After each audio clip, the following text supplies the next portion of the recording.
know. This is here in New York, right? So over there, you've got like these amateur shows. Okay. Which I don't always think is the best thing for the sport, because I mean, you're getting kicked around a lot. Yeah.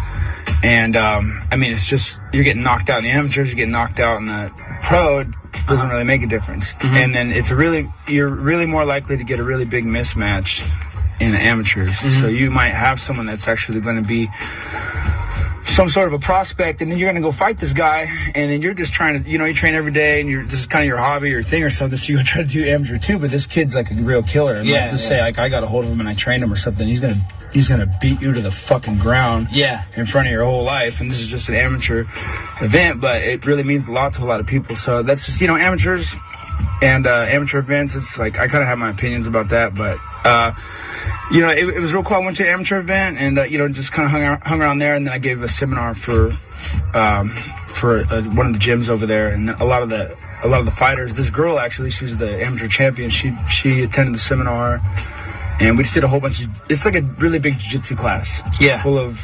amateur fighters, maybe a few pros, and then a bunch of beginners. In the way that you say how you got the amateur style, and I know that the road to where you guys are now, it wasn't overnight. See, it's different in boxing.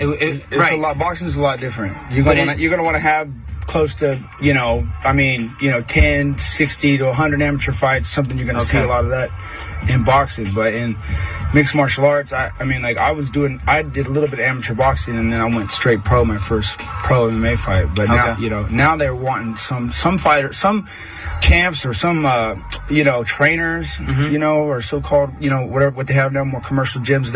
They want to see some of their fighters do 5 to 10 amateur fights sometimes.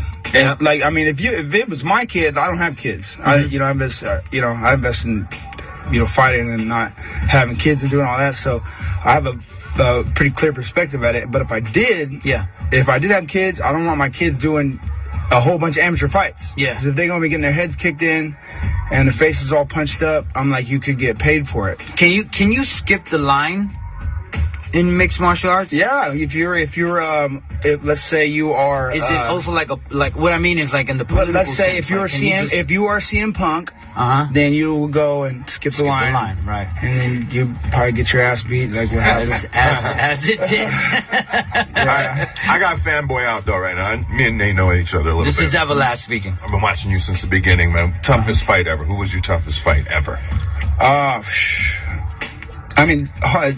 Toughest nights I ever had, probably I'd have to say Jeremy Jackson. But he's locked up now. I don't know what happened with him, but it's karma. That's what he gets. Something I don't know. I'm messing with you. Yeah, but I have fought this dude 3 times. Yeah, my third fight was in the UFC. So first time I didn't know. I was looking at. I walked in there and I thought I had great stand up. Actually, I did. I had great stand up, but I just didn't. My boxing fundamentals weren't all the way there. And after that, that's what got me started working with a lot of pros. Yeah. I was dealing with somewhat of a pro boxer when I first had to deal with something real. And then so I started working my way in and out of boxing gyms and amateur boxing events, whatever I could do. And then so I had for me, in my opinion, I've got a lot better understanding of how to work your way around a boxing gym than the majority of UFC fighters. Now, these lower weight classes, I've been impressed with a lot of them though. I got good things to say about a lot of, you got like Dominic Cruz, and you got, even TJ Dillashaw, and he's even looking good. Like some of these guys are picking it up. They're doing the sparring and they're doing the work. But it's funny when I hear some of these guys, like some of the top pros, they're I don't spar hard anymore, and I don't think it's good. And I'm like, is that what you're like gotta work? You gotta, is that what you have to like tell your trainer so you don't have to work out hard? Or so it's because it's crazy to me if if you really think about it. I'm like, what's his name? Like Canelo, like you think Canelo Alvarez doesn't have hard sparring, or Floyd Mayweather, or any of these big name. I did a lot of work with Andre Ward, so did he. Put in lots of rounds, years worth of rounds leading up to fights. with you know, high-profile boxers, I'm like, I know for a fact none of these guys are going to take it easy on their sparring and their training.